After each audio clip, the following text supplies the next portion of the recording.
नमस्कार दोस्तों, मोरी क्लासेस में आपका स्वागत है। आज हम रीजनिंग का प्रैक्टिस सेट 8वां देखेंगे। इसमें रीजनिंग के 20 इंपॉर्टेंट प्रश्न हैं। यदि आप एसएससी रेलवे या किसी भी स्टेट एग्जाम्स की तैयारी कर रहे हो तो ये प्रैक्टिस सेट आपके लिए काफ़ी इंपॉर्टेंट है, क्योंकि इस प्रैक्टिस सेट में जो प्रश्न दिए गए हैं इसी टाइप के प्रश्न आपकी परीक्षाओं में पूछे जाएंगे। तो चलिए हम शुरू करते हैं प्रश्न 1 से। हमारा पहला प्रश्न दिया है, प्रश्न कह रहा है कि विलुप्त संख्या ज्ञात कीजिए। यानी हमें यहाँ पर एक प्रश्नवाचक चिन्ह दिया है, यहाँ पर कौन सी संख्या होगी यह हमें बताना है। ठीक है, तो देखिए, जब भी हम लुप्त संख्या के प्रश्न को सोल्व करते हैं तो सबसे पहले हम पता करते हैं कि प्रश्नवाचक चिन्ह किस जगह पर दिया है। तो प्रश्नवाचक चिन्ह हमें यहाँ पर बीच में दिया है, तो इसी जगह पर कौन सी संख्या लिखी है सबसे पहले तो हम देखेंगे। तो जो प्रश्नवाचक चिन्ह दिया है उसी की जगह पर यहाँ पर क्या लिखा है, 400 लिखा है। तो यहाँ पर हम सबसे पहले ये पता करेंगे कि यहाँ पर 400 कैसे लिखा है, फिर हम उसी तरीके से यहाँ पर जो प्रश्नवाचक चिन्ह दिया है यहाँ पर संख्या को बताएंगे। ठीक है, अब यहाँ पर 400 पता करने के लिए हम यहाँ पर क्या करेंगे, देखिए हमें यहाँ पर साइड में लेटर दिया है। ठीक है, तो इन लेटर को ऐसा क्या करें कि हमें 400 मिले। ठीक है, तो यहाँ पर लेटर से हमें यहाँ पर संख्या दी है। ठीक है, तो आपको ये पता है कि जब भी लेटर से अंक दिए जाते हैं तो उस कंडीशन में हम क्या करते हैं, उन लेटर को सबसे पहले तो अंकों में लिखते हैं। ठीक है, तो यहाँ पर हम क्या करेंगे, इन लेटर को अंकों में लिखेंगे। जिससे यहाँ पर देखिए डी हमारा ABCD में कितने नंबर पे आता है, 4 नंबर पे आता है। यहाँ पर ई दिया और ई हमारा ABCD में कितने नंबर पे, 5 नंबर पे। और यहाँ पर सी दिया और सी हमारा ABCD में कितने नंबर पे, 3 नंबर पे। फिर हमें यहाँ पर एच दिया है और एच हमारे ABCD में कितने नंबर पे, 8 नंबर पे आता है। ठीक है, अब देखिए ऐसा करने के बाद हमें यहाँ पर क्या करना है, 400 लाना है। ठीक है, तो हम इन संख्या को ऐसा क्या करें कि हमें 400 मिले। तो देखिए या तो हम यहाँ पर जोड़ सकते हैं, घटा सकते हैं, गुणा कर सकते हैं, यहाँ पर कुछ भी कर सकते हैं। तो सबसे पहला तरीका है कि यहाँ पर हम क्या करते हैं, जोड़ के देख लेते हैं। ठीक है, जैसे अब देखिए 3 और 5 को जोड़ेंगे तो कितने हो जाएंगे, 8, और 8 में 4 को जोड़ेंगे तो कितने होंगे, 12, और 12 में 8 को जोड़ेंगे तो यहाँ पर कितने हो रहे, 20 हो रहे हैं। कितने हो रहे, 20। लेकिन यहाँ पर बीच में कितने लिखे, 400 लिखे। तो हम 20 को ऐसा क्या करें कि हमें 400 मिले। तो यहाँ पर देखिए अगर हम 20 का वर्ग करते हैं तो 20 का वर्ग कितना होता है, तो 20 का वर्ग होता है 400। ठीक है, और यही 400 हमें यहाँ पर बीच में लिखा हुआ मिल रहा है। तो इसी तरीके से हम क्या करेंगे, जो प्रश्नवाचक चिन्ह है यहाँ पर बताएंगे। ठीक है, तो सबसे पहले हम यहाँ पर क्या करेंगे, इन लेटर को अंकों में लिखेंगे। जैसे यहाँ पर बी दिया है और बी ABCD में कितने नंबर पे, 2 नंबर पे आता है। यहाँ पर ई दिया और ई हमारा ABCD में 5 नंबर पे आता है। फिर यहाँ पर जी दिया और जी हमारा ABCD में कितने नंबर पे, 7 नंबर पे आता है। और यहाँ पर के दिया और के हमारा ABCD में 11 नंबर पे आता है। ठीक है, अब जैसे हमने यहाँ पर क्या किया, अंकों में लिख के सभी को जोड़ लिया था, तो सेम तरीके से यहाँ पर भी जोड़ लेंगे। ठीक है, तो यहाँ पर देखिए सभी को जोड़ेंगे तो यहाँ पर 7 और 11 कितने होते हैं, तो 7 और 11 हमारे हो जाएंगे 19, और 19 में यहाँ पर 2 को जोड़ेंगे। देखिए 7 और 11 कितने होंगे, 18, और 18 में 2 को जोड़ेंगे तो यहाँ पर कितने होंगे, 20, और 20 में 5 को जोड़ेंगे तो यहाँ पर कितने हो रहे, 25। यानी यहाँ पर देखिए सभी को प्लस करने पर यहाँ पर कितना हो रहा है, तो यहाँ पर हो रहा है 25। कितना हो रहा है, 25। जैसे हमने यहाँ पर प्लस करके उसका वर्ग करा था तो यहाँ पर भी हम क्या करेंगे, सेम तरीके से इसका वर्ग करेंगे। तो 25 का वर्ग कितना होता है, तो 25 का वर्ग होता है 625। कितना होता है, 625। तो जो प्रश्नवाचक चिन्ह दिया है यहाँ पर क्या होना चाहिए, तो यहाँ पर होना चाहिए 625। ठीक है, तो ऑप्शन में देखिए 625 कहाँ पर है, तो ऑप्शन नंबर बी में दिया है। तो ऑप्शन नंबर बी हमारा यहाँ पर सही जवाब होगा। ठीक है, तो जब भी आपको लुप्त संख्या के प्रश्न को सोल्व करना है तो सबसे पहले आपको क्या करना है कि जो प्रश्नवाचक चिन्ह दिया है उसी की जगह जो संख्या यहाँ पर जो 400 लिखा था, सबसे पहले आपको वो पता करना है, फिर उसी तरीके से यहाँ पर संख्या को बताना है। ठीक है, जैसे हमने अभी बताया है। अब चलिए हम बढ़ते हैं प्रश्न 2 पे।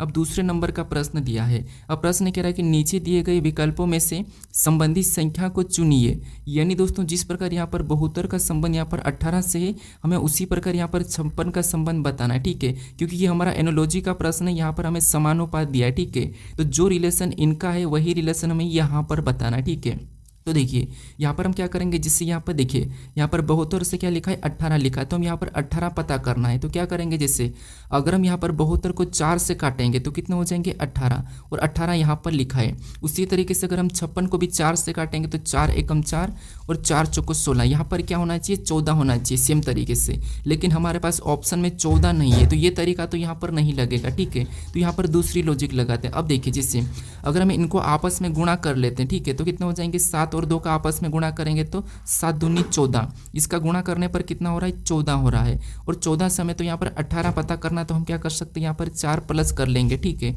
तब यहाँ पर कितने हो जाएंगे, 18 हो जाएंगे। कितना, 18, और यहाँ पर 18 दिया है। इसी तरीके से यहाँ पर सेम तरीके से क्या करेंगे, इनका भी आपस में गुणा करेंगे तो 5 अंक कितने होंगे, 30 हो जाएंगे।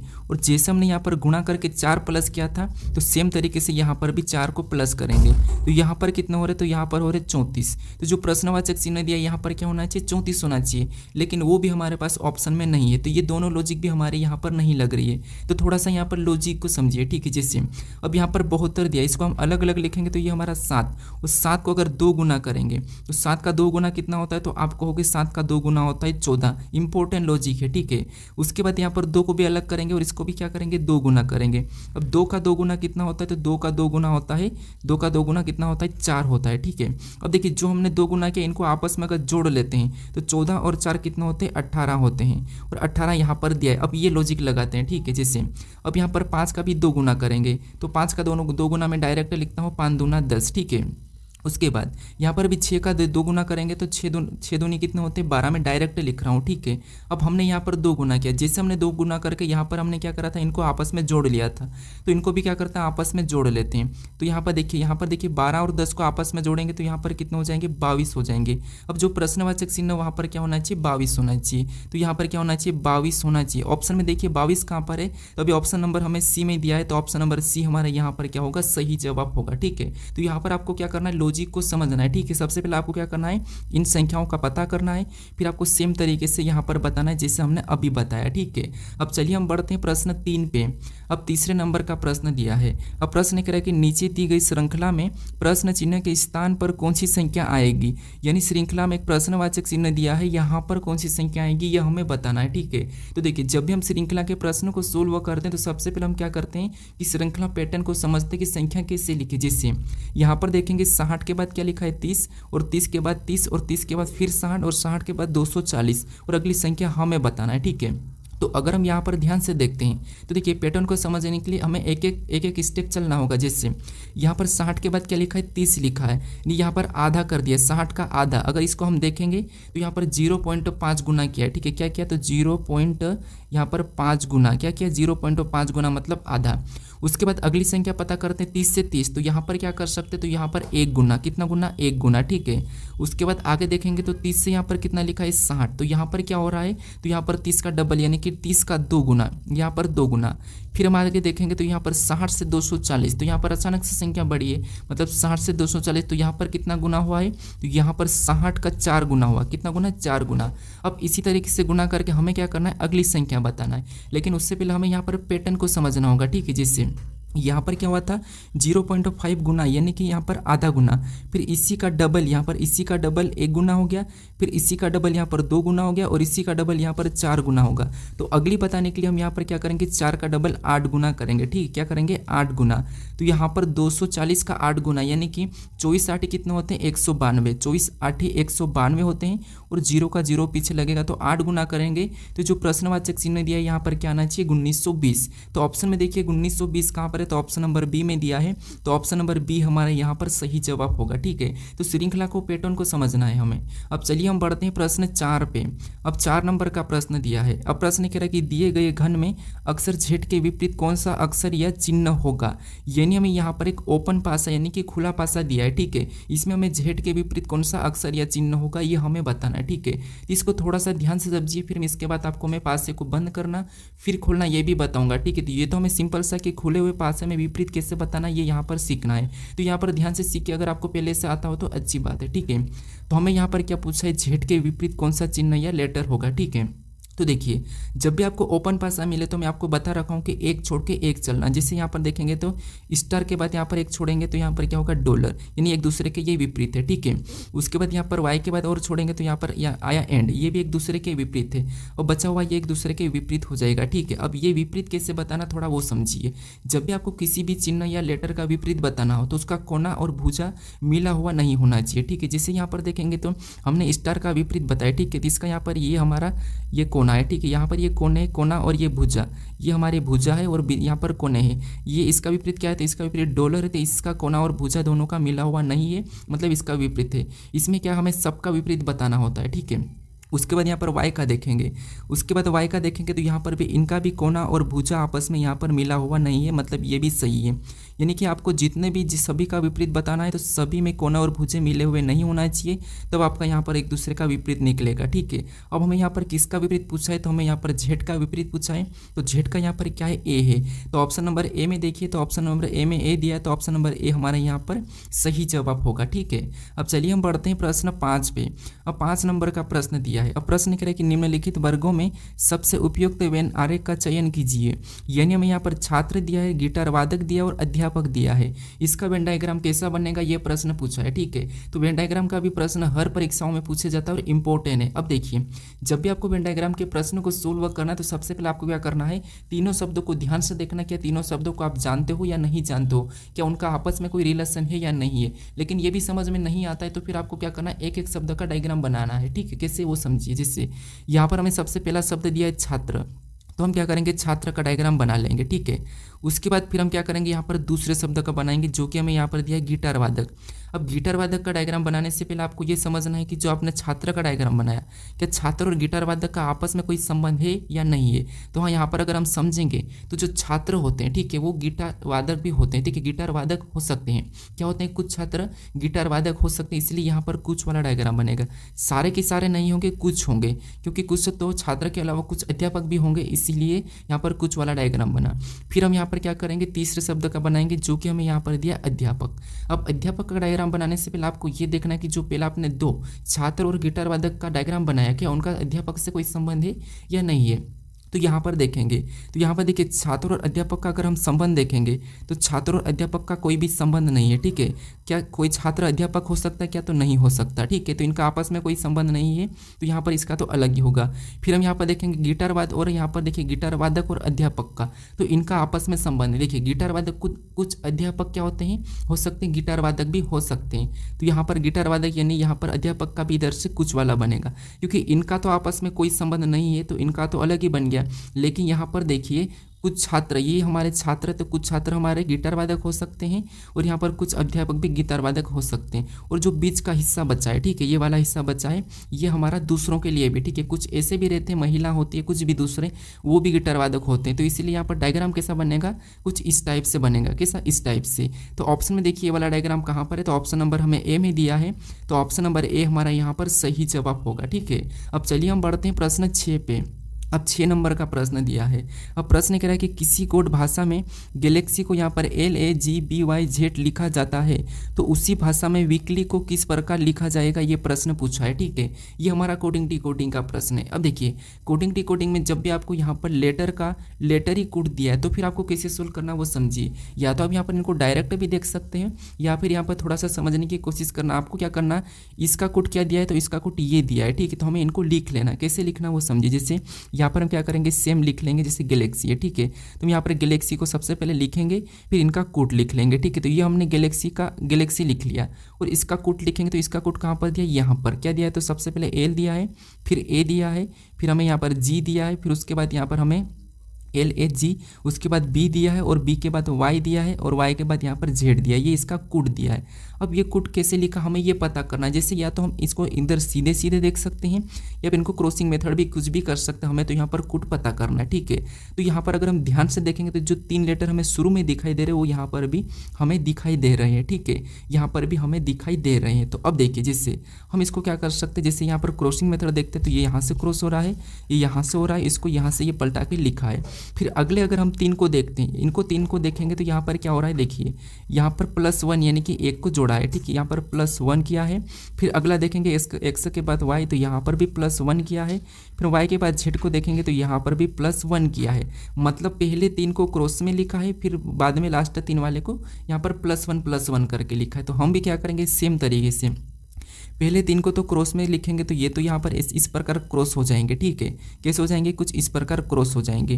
तो जो आगे वाला ई वो भी पीछे, मतलब जो ये वाला ई इधर आगे आ जाएगा, फिर ये वाला जो सीधा ही रहेगा तो यहाँ पर भी ई ही रहेगा। ठीक है, उसके बाद डब्ल्यू हमारा यहाँ पर पीछे हो जाएगा, इनके पीछे। अब हमने यहाँ पर 3 वाले को तो यहाँ पर क्रॉस में लिख लिया। अब इन 3 को हमें क्या करना है, सीधे ही +1 में लिखना है। तो के में 1 को जोड़ेंगे तो के के बाद क्या आता है, एल, उसके बाद एल में 1 को जोड़ेंगे तो एल के बाद क्या आता है, एम, उसके बाद वाई में 1 को जोड़ेंगे देखेंगे तो वाई के बाद क्या आता है जेड, ये हमने +1 करके लिखा है, ठीक है। अब ये हमें ऑप्शन में देखना है, तो ऑप्शन में देखिए EWLMZ, तो ऑप्शन नंबर हमें यहाँ पर बी में दिया है, तो ऑप्शन नंबर बी हमारा यहाँ पर सही जवाब होगा, ठीक है। तो सबसे पहले आपको इसका ये कोड कैसे लिखा है ये पता करना, फिर आपको यहाँ पर सेम तरीके से बताना है, ठीक है। अब चलिए हम बढ़ते हैं प्रश्न 7 पे। अब 7 नंबर का प्रश्न दिया है, प्रश्न कह रहा है कि नीचे दिए गए विकल्पों में से असंगत विकल्प का चयन कीजिए।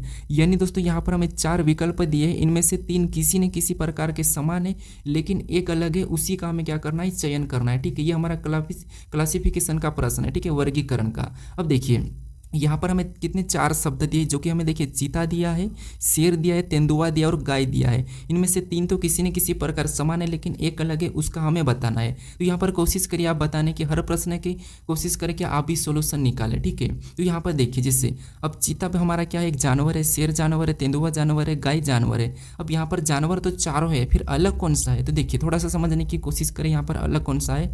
तो यहाँ पर अगर हम देखेंगे तो चीता दिया है, यहाँ पर शेर दिया है और यहाँ पर तेंदुआ, ये जो 3 शब्द है ये तीनों की तीनों क्या है, तो ये तीनों की तीनों मांसाहारी है, ठीक है, क्या है मांसाहारी है। लेकिन जो गाय है ये क्या हमारी, तो ये हमारी शाकाहारी है, गाय क्या है शाकाहारी है, तो ये इनसे अलग है। मतलब ऑप्शन नंबर हमारे यहाँ पर कौन सा वाला, डी वाला सही जवाब होगा, ठीक है, कौन सा डी वाला। अब चलिए हम बढ़ते हैं प्रश्न 8 पे।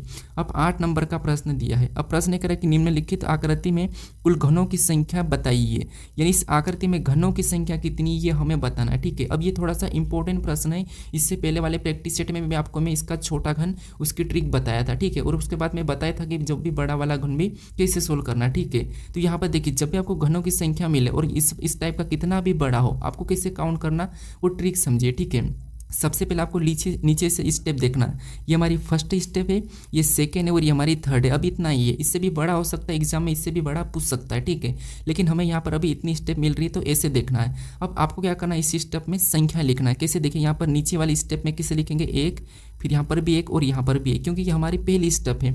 अब दूसरी स्टेप में कितने, तो यहाँ पर ये दूसरा लिखेंगे, यहाँ पर भी ये दूसरा लिखेंगे, उसके बाद यहाँ पर ये ऊपर यहाँ पर 3 लिखेंगे, क्योंकि हमारी स्टेप 3 स्टेप है। अब हमारे पास अगर यहाँ पर एक और ऐसा ही बना हुआ रहता तो हम यहाँ पर और भी 3 लिखते, लेकिन बना हुआ नहीं इसीलिए एक ही बार लिख लिया, ठीक है।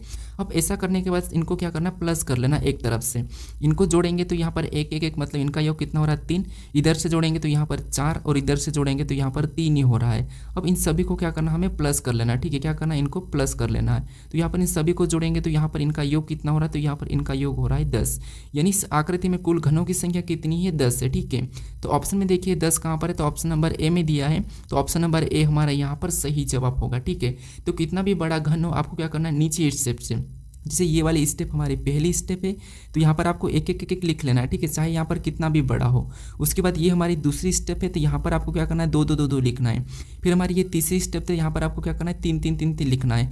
उसके बाद और भी स्टेप होगी तो आपको क्या करना है, यहाँ पर चौथी स्टेप हो जाएगी तो 4 4 4 4 लिखते चलना है, ठीक है। तो इस प्रश्न का सही जवाब हमारा क्या है, ऑप्शन नंबर ए 10, ठीक है। अब चलिए हम बढ़ते हैं प्रश्न 9 पे। अब 9 नंबर का प्रश्न दिया है, अब प्रश्न कह रहा है कि नीचे दिए गए विकल्पों में से वह आकृति चुने जो दर्पण प्रतिबिंब को दर्शाता है, यानी यहाँ पर ए बी रेखा दी है इसका, यानी कि यहाँ पर फिक्सिंग का यहाँ पर क्या होगा, दर्पण प्रतिबिंब में ये फिक्सिंग कैसा दिखाई देगा ये प्रश्न पूछ रहा है, ठीक है। तो देखिए आपको ये पता है कि ए बी रेखा मतलब इसकी छाया किधर, इस साइड बनेंगी, ठीक है। तो हमें यहाँ पर क्या करना है, सबसे पहले किसकी बनेगी ये पता करना है। तो आपको पता है कि सबसे पहले तो यहाँ पर जी की बनेगी, अब जी उल्टा हो जाएगा, ठीक है। तो यहाँ पर सीधा ही दिख रहा है, आपको क्या करना है, ऑप्शन एलिमिनेट करना है तो प्रश्न आपका जल्दी सोल्व होगा। तो जी तो सीधा ही दिख रहा है, मतलब ऑप्शन ए हमारा यहाँ पर नहीं होगा। फिर यहाँ पर एप का बन रहा है तो एप का तो पहले बनेगा ही नहीं, तो ये भी नहीं होगा। अब यहाँ पर देखेंगे तो जी हमारा दोनों में समान है, ठीक है। फिर आगे देखेंगे तो आगे भी हमारा एन उस साइड से बनेगा, मतलब एन भी हमारा समान है, आई भी समान है, यहाँ पर एक्स भी समान है, इधर आई भी समान है। अब एप का फर्क है तो एप हमारा यहाँ पर पीछे जाके कैसा हो जाएगा, तो आप कहोगे एप हमारा कुछ इस टाइप से बन जाएगा, ठीक है। तो यहाँ पर एप हमारा सीधा ही है, मतलब ये भी नहीं होगा। हमारा ऑप्शन नंबर कौन सा वाला यहाँ पर सही होगा, तो ऑप्शन नंबर डी वाला। तो आपको यहाँ पर जब भी प्रतिबिंब वाला प्रश्न हो तो आपको हमेशा क्या करना, ज़्यादा से ज़्यादा गलतियाँ ढूंढना है, ठीक है। तो ऑप्शन नंबर हमारा यहाँ पर डी वाला सही जवाब हो जाएगा। अब चलिए हम बढ़ते हैं प्रश्न 10 पे। अब 10 नंबर का प्रश्न दिया है। प्रश्न कह रहा है कि निम्नलिखित श्रृंखला में रिक्त पदों को पूरा कीजिए, यानी सीरीज में, यानी कि श्रृंखला में यहाँ पर कुछ यहाँ पर रिक्त स्थान दिए, ठीक है, इन अक्षरों का रिक्त स्थान है, इसी को हमें पूरा करना है। तो इस टाइप की जब भी श्रृंखला आपको पूछी जाएगी तो आपको किससे सोल्व करते हैं वो तो आपको पता ही होगा। जैसे सबसे पहला तरीका कि गिनना है, फिर उसका गुणनखंड निकालना है, फिर आपको उसमें भाग में काट लेना है, यानी कि जोड़े बनाना है, वो भी तरीका है, ठीक है। लेकिन एक और आसान तरीका आपको क्या करना है, पहले तो आसान तरीके से सोल्व करने की कोशिश करना है, आपका आसानी से जोड़ा भी बनेगा, ठीक है। कैसे, देखिए अब हमें यहाँ पर रिक्त स्थान कहाँ पर देखने को मिला, तो यहाँ पर ये 2 रिक्त स्थान है। अब यहाँ पर एस से पहले देखने को मिला है हमें रिक्त स्थान, जस्ट एस से पहले, तो हम देखेंगे कि एस से पहले कौन सा लेटर लिखा है। तो यहाँ पर एस से पहले हमें टी देखने को मिल रहा है, तो वहाँ पर भी हम क्या करेंगे, टी लिख लेंगे, ठीक है। क्या लिखेंगे, टी, जोड़े हमारे ऑटोमेटिक बनेंगे। तो यहाँ पर हम क्या करेंगे, टी को लिख लेते हैं। उसके बाद फिर और देखेंगे तो यहाँ पर हमें टी से पहले देखने को मिल रहा है रिक्त स्थान। अब टी से पहले हमें यहाँ पर क्या लिखा मिला है, यहाँ पर ए मिला है, तो हम वहाँ पर भी क्या करेंगे, ए को भर लेंगे, ठीक है। ये हमने ए को भी भर लिया। अब यहाँ पर पढ़िए तो आपका जोड़ा आसानी से बनेगा। तो ATSRD, ए मतलब यहाँ पर रिपीट हो रहा, मतलब यहाँ से हमारा जोड़ा बन गया है, ठीक है। अब आसानी से प्रश्न सोल्व हो जाएगा। ATSRD, तो आगे भी ATS, आपको पता है यहाँ पर टी के बाद क्या है, एस है, तो यहाँ पर भी हम एस को भरेंगे, और एस के बाद यहाँ पर आर है, तो वहाँ पर भी हम क्या करेंगे, आर को भरेंगे, ठीक है। तो यहाँ पर भी ATSRD, यहाँ पर भी एक जोड़ा बन गया है, ये हमारा समान जोड़ा बना है, ठीक है। ATSRD, तो अगला भी यहाँ पर ATSRD, ये भी हमारा एक जोड़ा बन गया है, ठीक है। ये भी हमारा एक जोड़ा बन गया है। आगे देखेंगे तो समान जोड़ा, यानी कि यहाँ पर ए आ जाएगा, इसके बाद आपको पता है क्या है, तो यहाँ पर आर आ जाएगा, और लास्ट में ये डी है, ठीक है। अब देखिए हमारे जोड़े सारे के सारे समान बनना चाहिए। तो देखिए यहाँ पर भी ATSRD, यहाँ पर भी ATSRD, यहाँ पर भी ATSRD, यहाँ पर भी ATSRD, ठीक है। यानी कि चारों के चारों जोड़े हमारे समान बने, मतलब ये श्रृंखला हमारी पूरी हो चुकी है।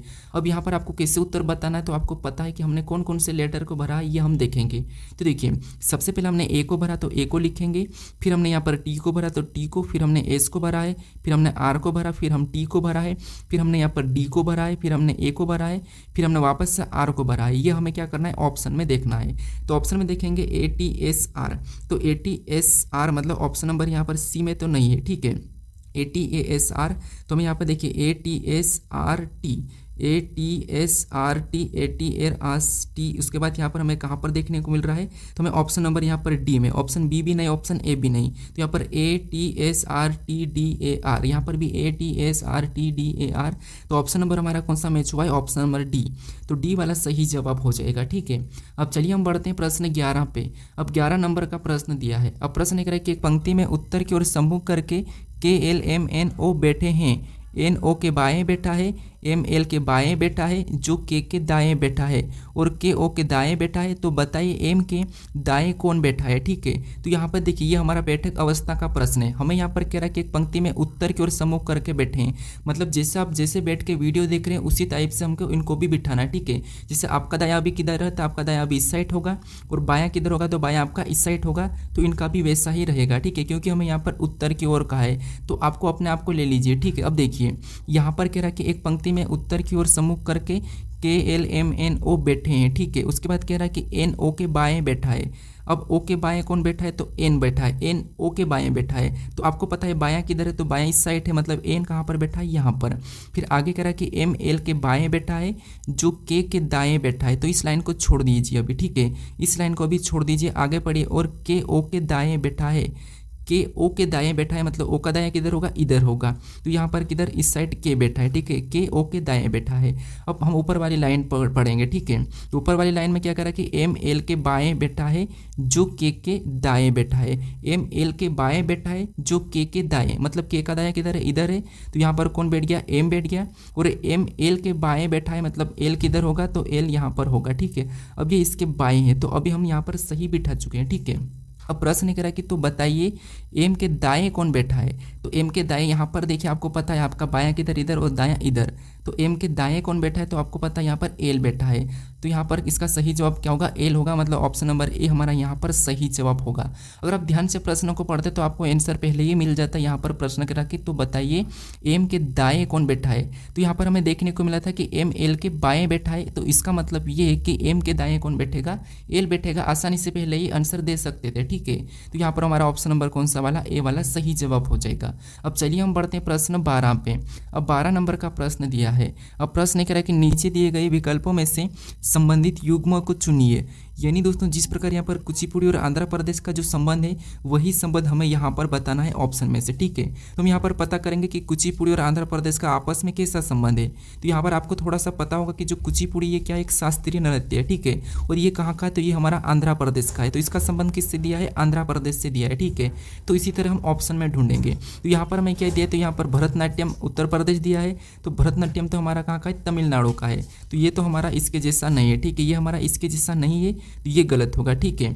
उसके बाद यहाँ पर मोहिनी अट्टम असम दिया है। तो मोहिनी अट्टम ये कहाँ का है, तो ये केरल का है, मतलब ये भी हमारा नहीं होगा, ठीक है। उसके बाद यहाँ पर कथकली, यानी कि कथकली हमारे कहाँ की, केरल की, मतलब ये हमारा सही है, ठीक है। उसके बाद नीचे देखेंगे ऑप्शन नंबर डी में, तो यहाँ पर मणिपुरी ओडिशा दिया है। तो मणिपुरी तो मणिपुर का है, ओडिशा का नहीं है, तो ये भी हमें यहाँ पर गलत दिया है, ठीक है। तो जो संबंध इनमें है, ठीक है, जो संबंध यहाँ पर है वही की वही संबंध हमें कहाँ पर दिखाई दिया, तो ऑप्शन नंबर सी में। तो ऑप्शन नंबर सी हमारा यहाँ पर सही जवाब हो जाएगा, ठीक है। अब चलिए हम बढ़ते हैं प्रश्न 13 पे। अब 13 नंबर का प्रश्न दिया है। अब प्रश्न कह रहा है कि दिए गए समीकरण को सही करने के लिए किन दो संख्याओं को आपस में बदलना चाहिए। लेकिन यहाँ पर कह रहा है कि अंकों को नहीं, तो अंकों को नहीं वो समझिए। जैसे यहाँ पर 14 लिखा है, ठीक है, 14 के यानी कि 14 संख्या लिखी, इसके अंकों को बदल के हम क्या बना सकते हैं, 41 बना सकते हैं।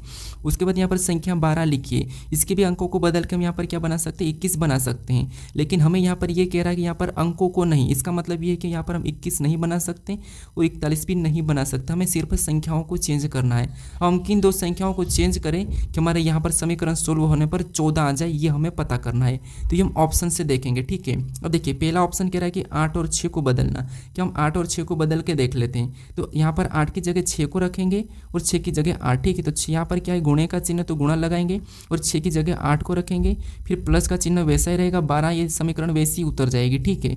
उसके बाद यहाँ पर भागी 2, उसके बाद -4। अब इस समीकरण को हमें बोर्डमास रूल पे सोल्व करना है। तो सबसे पहले भाग देंगे, तो कितनी बार में गए, 6 बार में गया, ठीक है।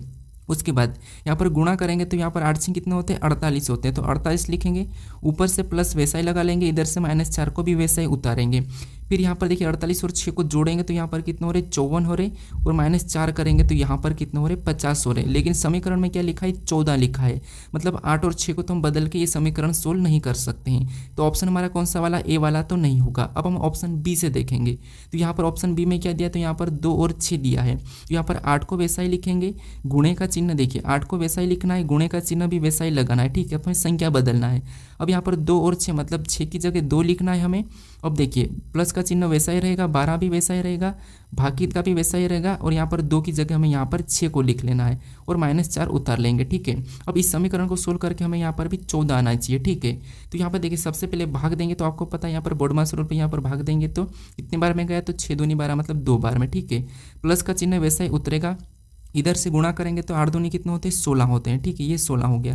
इधर से -4 भी उतर जाएगा। अब देखिए यहाँ पर आपस में जोड़ेंगे तो 16 और 2 कितने होते हैं, 18 होते हैं, कितना 18, और यहाँ पर -4 को लिख के क्या करेंगे, माइनस करेंगे, तो यहाँ पर कितने हो रहे हैं, तो 18 में से 4 को घटाएंगे, मतलब यहाँ पर 14 हो रहे हैं। हाँ, इस समीकरण को सोल्व करने पर हमारे कितना आ गए, 14 आ गए, और यहाँ पर 14 दिया है। तो किन दो संख्याओं को हम बदलेंगे कि हमारे 14 आ जाएंगे, 2 और 6 को। तो ऑप्शन नंबर हमारा यहाँ पर कौन सा वाला, बी वाला सही जवाब हो जाएगा, ठीक है। अब चलिए हम बढ़ते हैं प्रश्न 14 पे। अब 14 नंबर का प्रश्न दिया है। अब प्रश्न करेक्ट निम्नलिखित शब्दों की व्यवस्था की तार्किक और अर्थपूर्ण क्रम को चुने। यानी हमें यहाँ पर साइकिल दिया है, कार दिया है, ट्रेन दिया है, बस दिया है और मोटरसाइकिल दिया है। इसका हमें तार्किक और अर्थपूर्ण क्रम को चुनना है, ठीक है। तो तार्किक और अर्थपूर्ण का मतलब ये है, या तो ये घटते क्रम में होगा या फिर ये बढ़ते क्रम में होगा, ठीक है। तो यहाँ पर अगर हम देखेंगे तो इनमें सबसे मोटा कौन सा है, तो आपको होगा यहाँ पर सबसे बड़ा तो ट्रेन है, और सबसे छोटा क्या है, तो सबसे छोटा यहाँ पर साइकिल है, ठीक है। या तो साइकिल पहले होगी या फिर ट्रेन पहले होगी। तो 3 नंबर वाला पहले होगा या फिर 1 नंबर वाला। तो ऑप्शन में देखेंगे तो सभी में यहाँ पर 1 नंबर वाला पहले दिख रहा है, तो ये हमारा क्या है, बढ़ते क्रम में है, ठीक है। तो यहाँ पर सबसे पहले क्या होगी, साइकिल होगी, तो हम 1 नंबर वाले को पहले ले लेंगे। उसके बाद फिर क्या होगा, तो साइकिल के बाद तो आपको होगी मोटरसाइकिल होगी, तो यहाँ पर हम क्या करेंगे, 5वें नंबर वाले को लेंगे, ठीक है। अब मोटरसाइकिल के बाद फिर क्या होगा, तो आप यहाँ पर कहोगे मोटरसाइकिल के बाद कार होगी, क्योंकि फिर कार होगी तो हम क्या करेंगे, यहाँ पर दूसरे नंबर वाले को लेंगे। फिर कार के बाद क्या होगा, तो कार के बाद बस होगी, तो फिर हम यहाँ पर क्या करेंगे, चौथे नंबर वाले को लेंगे। और बस के बाद लास्ट क्या होगा, तो लास्ट हमारी ट्रेन हो जाएगी, जो कि सबसे बड़ी है, तो यहाँ पर तीसरे नंबर वाले को, ठीक है। अब ऑप्शन में देखेंगे 15, 24, 3 कहाँ पर है, तो 15, 24, 3 हमें ऑप्शन नंबर बी में देखने को मिला। तो हमारा ऑप्शन नंबर कौन सा वाला, बी वाला सही जवाब हो जाएगा, ठीक है। अब चलिए हम बढ़ते हैं प्रश्न 15 पे। अब 15 नंबर का प्रश्न दिया है। अब प्रश्न यहाँ पर दिया, यहाँ पर हमें कथन दिया है और यहाँ पर हमें निष्कर्ष दिया है। तो सबसे पहले तो हमें यहाँ पर कथन को समझना है और कथन जो कह रहा है उसको हमें क्या करना है, सत्य मानना है, ठीक है। फिर उसके बारे में निष्कर्ष सही कह रहा है या गलत कह रहा है ये हमें बताना है, ठीक है। तो सबसे पहले तो हम यहाँ पर क्या करेंगे, कथन को समझेंगे। तो कथन कह रहा है कि कुछ पुरुष तैराक है। तो यहाँ पर कथन क्या कह रहा है कि कुछ पुरुष क्या है, तैराक है। तो यहाँ पर हम डायग्राम से समझेंगे कि कुछ पुरुष, ये हमारा डायग्राम पुरुष का बना है और कुछ पुरुष क्या है, तैराक है। तो यहाँ पर डायग्राम कैसा बनेगा, ऐसा वाला बनेगा, कुछ वाला, ठीक है। अब कुछ पुरुष क्या है, तैराक है, ठीक है। उसके बाद यहाँ पर दूसरा कथन कह रहा है कि सभी तैराक एथलीट है। अब जितने भी तैराक क्या है, सभी के सभी एथलीट है। तो यहाँ पर तैराक सभी के सभी एथलीट के अंदर बन जाएंगे, ठीक है। तो डायग्राम कैसा बनेगा, इस टाइप से बनेगा और एथलीट का मैं ए ले लेता हूँ। अब इसके बारे में निष्कर्ष से क्या कह रहा है, हमें ये देखना है। तो पहला निष्कर्ष कह रहा है कि कुछ एथलीट पुरुष है। तो यहाँ पर हमें कुछ एथलीट पुरुष दिखाई दे रहे हैं, इसका मतलब ये हमें सही कह रहा है, ठीक है। उसके बाद अब दूसरे को देखेंगे तो कोई भी एथलीट पुरुष नहीं है, लेकिन हमें तो यहाँ पर कुछ एथलीट पुरुष दिखाई दे रहे हैं। तो ये तो गलत कह रहा है, मतलब ये दूसरा वाला हमें गलत कह रहा है। फिर तीसरों को देखेंगे तो तीसरा कह रहा है कि कुछ एथलीट तैराक है। हमें यहाँ पर कुछ एथलीट क्या, सभी की सभी तैराक एथलीट है। तो यहाँ पर कुछ तो होगा, तो इसीलिए यहाँ पर तीसरा वाला भी अभी सही कह रहा है, ठीक है। तो निष्कर्ष कौन कौन से सही कह रहे हैं, तो यहाँ पर पहला और तीसरा। तो ऑप्शन में देखिए, तो ऑप्शन नंबर हमें यहाँ पर बी में दिया है। तो ऑप्शन नंबर बी हमारा यहाँ पर सही जवाब होगा, ठीक है। अब चलिए हम बढ़ते हैं प्रश्न 16 पे। अब 16 नंबर का प्रश्न दिया है। अब प्रश्न कह रहा है कि नीचे दिए गए विकल्पों में से संबंधित आकृति का चयन करें। यानी हमारे एनालॉजी आकृति का प्रश्न है, ठीक है, जिससे जो संबंध इन आकृतियों में वही संबंध हमें यहाँ पर बताना, ठीक है। तो सबसे पहले हम पता करेंगे कि इस आकृति से इस आकृति का क्या संबंध है, वही संबंध हम फिर यहाँ पर बताएंगे, ठीक है। तो यहाँ पर देखिए, अगर हम यहाँ पर देखेंगे तो ये आकृति हमारी बनी हुई है और यहाँ पर लाइन वाली है। इसको हम कैसे पता करेंगे वो समझिए। जैसे यहाँ पर अगर हम डंडियाँ को गिनेंगे तो यहाँ पर देखिए 1, उसके बाद ये 2, फिर ये 3, फिर ये 4, ये 5। यहाँ पर 5 डंडियाँ हैं और इन्हीं 5 ही डंडियों से मिलकर यहाँ पर एक आकृति बन चुकी है, ठीक है। तो उसी तरीके से हम यहाँ पर बताने के लिए क्या करेंगे, यहाँ पर डंडियाँ गिनेंगे और उन्हीं डंडियों से मिलकर आकृति बनाना है, ठीक है। तो यहाँ पर गिनेंगे तो ये 1, उसके बाद 2, 3, 4, 5, 6। यहाँ पर कितनी डंडियाँ, 6। तो यहाँ पर कौन सी आकृति बनेगी, 6 डंडियाँ वाली। तो ऑप्शन में देखेंगे तो यहाँ पर ऑप्शन ए में नहीं है, ऑप्शन बी में नहीं है, ऑप्शन सी में नहीं है। 6 डंडियाँ वाली ऑप्शन नंबर डी में मिली है। तो ऑप्शन नंबर डी हमारा यहाँ पर क्या होगा, सही जवाब हो जाएगा, ठीक है। अब चलिए हम बढ़ते हैं प्रश्न 17 पे। अब 17 नंबर का प्रश्न दिया है। अब प्रश्न कह रहा है कि एम पी का पुत्र है, क्यू ओ की पोती है, जो पी का पति है। एम का ओ से क्या संबंध है, ये प्रश्न दिया है, ठीक है। ये प्रश्न हमारा रक्त संबंध का प्रश्न है। अब प्रश्न कह रहा है कि एम पी का पुत्र है। तो एम किसका पुत्र है, पी का पुत्र है। तो यहाँ पर पुत्र नीचे लिखाएगा, ठीक है। पी का पुत्र है तो एम नीचे लिखाएगा। अब पुत्र है तो हम यहाँ पर क्या करते हैं, प्लस का चिन्ह लगा लेते हैं। अब आगे प्रश्न कह रहा है कि क्यू ओ की पोती है, जो पी का पति है। यानी कि क्यू ओ की पोती है, जो पी का पति है। इसका मतलब ये है कि पी का पति कौन हो जाएगा, ओ हो जाएगा, ठीक है। अब ये पति है तो यहाँ पर प्लस लगा लेंगे। अब ये इसकी पत्नी होगी, ठीक है। तो यहाँ पर हम माइनस लगा लेते हैं। और यहाँ पर क्या कह रहा है कि क्यू ओ की पोती है। तो इसका मतलब ये है कि एम की कौन होगी, पुत्री होगी। क्या होगी, पुत्री होगी, ठीक है। इसकी पुत्री है। हमें प्रश्न क्या कह रहा है, तो प्रश्न कह रहा है कि एम का ओ से क्या संबंध है। एम का ओ से क्या संबंध है, तो आप यहीं पर गलती करते हो, ठीक है। जहाँ पर भी से लगा है वहाँ से आपको क्या करना है, यहाँ पर उल्टा बताना है। यानी कि ओ का एम क्या लगेगा, तो यहाँ पर ये दोनों पति पत्नी है, ठीक है। दोनों पति पत्नी और इनका एक ये पुत्र है। तो ओ का क्या लगेगा, एम। तो ओ का ये पुत्र लगेगा, ठीक है। तो ऑप्शन में देखिए पुत्र कहाँ पर है, तो ऑप्शन नंबर ए में दिया है। तो ऑप्शन नंबर ए हमारा यहाँ पर सही जवाब होगा, ठीक है। अब चलिए हम बढ़ते हैं प्रश्न 18 पे। अब 18 नंबर का प्रश्न दिया है। अब प्रश्न कह रहा है कि अंग्रेजी वर्णमाला में बाएं से 18वें अक्षर और 8वें अक्षर के बीच कितने अक्षर है। यानी अंग्रेजी वर्णमाला तो आपको पता है ए से कहाँ तक है, जेड तक है, ठीक है। इसमें कह रहा है कि बाएं से 18वें और 8वें अक्षर के बीच। तो बाएं किधर है, तो इस साइड है, ठीक है। तो 18वां कौन सा होगा, आर हो जाएगा और 8वां कौन सा होगा, तो एच होगा, ठीक है। इनके बीच का है। देखिए ये 8वें नंबर पे आता है और ये हमारा 18वें नंबर पे आता है। इनका अंतर देखेंगे तो कितने का अंतर है, 10 का अंतर है। -1 कर लेंगे तो यहाँ पर हमारा आंसर निकल जाएगा 9। देखिए इनके बीच कितने, 9 है, ठीक है। चाहो तो आप यहाँ पर गिन भी सकते हैं। कैसे, देखिए जैसे यहाँ पर एच के बाद क्या आता है, I J K L M N O P Q, आगे तो आर आ गया है, ठीक है। तो इनको गिनेंगे तो ये कितने, 9 है, ठीक है। तो ऑप्शन में देखिए तो ऑप्शन नंबर सी हमारा यहाँ पर सही जवाब हो जाएगा, ठीक है, 9। अब चलिए हम बढ़ते हैं प्रश्न 19 पे। अब 19 नंबर का प्रश्न दिया है। अब प्रश्न ये कह रहा है कि नीचे दिए गए कागज को मोड़ा और काटा जाता है तो खोलने पर होगा। यानी नीचे दिए कागज को मोड़ा और काटा जाता है तो खोलने पर कैसा दिखाई देगा, ये प्रश्न पूछा है, ठीक है। ये प्रश्न हमारा पेपर कटिंग फोल्डिंग का प्रश्न है, ठीक है। तो यहाँ पर हमें जो डायरेक्शन दिए, इस डायरेक्शन में क्या करना है, इसका प्रतिबिंब बना लेना है, ठीक है। तो आसानी से ये प्रश्न सोल्व हो जाएगा। किससे, अब देखिए जैसे इस कागज को हम क्या करेंगे, ये वाले डायरेक्शन में मोड़ेंगे, ठीक है। तो जो यहाँ पर जो दिखाई दे रहा है वैसा कि वैसा यहाँ पर भी बनेगा। कैसे, वो समझिए। जैसे यहाँ पर मैं आपको इधर एक साइड बना के समझा रहा हूँ, ठीक है। जैसे ये वाला, ठीक है। ये वाला तो है ही सही, लेकिन सेम यहाँ पर भी सामने भी वैसा ही बन जाएगा। कैसा? तो ये वाला, ठीक है। कौन सा वाला? ये वाला। और फिर बाद में यहाँ पर कह रहा है कि ये वाली डायरेक्शन कौन सी? ये वाली। अब कागज़ को इसको हम ऊपर की ओर मोड़ेंगे तो यहाँ पर भी सेम बनेगा और यहाँ पर भी सेम बनेगा। तो यही वाले नीचे भी रहेंगे, यही वाले क्या हो जाएंगे? नीचे भी रहेंगे। तो ऑप्शन में देखेंगे सेम आमने सामने कहाँ पर है, तो ऑप्शन नंबर हमें केवल ए में दिखाई दे रहा है। तो ऑप्शन नंबर ए हमारा यहाँ पर क्या होगा? सही जवाब हो जाएगा, ठीक है। अब चलिए हम बढ़ते हैं प्रश्न 20 पे। अब 20 नंबर का प्रश्न दिया है। अब प्रश्न कह रहा है कि उस विकल्प का चयन करें जिसमें दी गई आकृति सन्निहित है, घुमाने की अनुमति नहीं है। यानी जो आकृति हमें यहाँ पर दी है, ये आकृति किस विकल्प में ऐसी की ऐसी है, ये हमें बताना है, ठीक है। घुमाने की अनुमति नहीं, हमें जैसी ये आकृति दिखाई दे रही है वैसी की वैसी हमें ऑप्शन में ढूंढना है, ठीक है, कि कहाँ पर दिखाई दे रही है। तो ऑप्शन अगर हम यहाँ पर देखते हैं तो यहाँ पर वैसी की वैसी हमें कहाँ पर देखने को मिल रही है, तो हमें यहाँ पर ये वाला ऑप्शन यहाँ पर देखने को मिल रही है, ठीक है। कहाँ पर? ये यहाँ पर। ये हमें यहाँ से ये गया, यहाँ से ये, और ये हमें यहाँ पर देखने को मिल रही है। तो ऑप्शन नंबर हमारा कौन सा वाला? डी वाला सही जवाब होगा, ठीक है, क्योंकि हमें यहाँ पर डी में ये वाली आकृति देखने को मिली है। तो ऑप्शन नंबर हमारा डी वाला सही जवाब होगा। अब चलिए हम बढ़ते हैं प्रश्न 21 पे। अब ये आपका टेस्ट क्वेश्चन है, तो इसका सही जवाब क्या है ये मुझे कमेंट करके बताइए। अगर आप इस चैनल को अभी तक सब्सक्राइब नहीं कर रहे तो यहाँ पर आपको एक लोगो दिखाई देगा, यहाँ पर क्लिक करके आप इस चैनल को जरूर सब्सक्राइब कर लीजिएगा। अगर आप इससे पहले वाले वीडियो को नहीं देखे हो तो यहाँ पर क्लिक करके उस वीडियो को भी जरूर देख लीजिएगा, ठीक है। अगर आप इस वीडियो को अभी तक शेयर नहीं कर रहे हो तो जरूर शेयर कर दीजिएगा, ठीक है। अब चलिए हम मिलते हैं नेक्स्ट वीडियो में।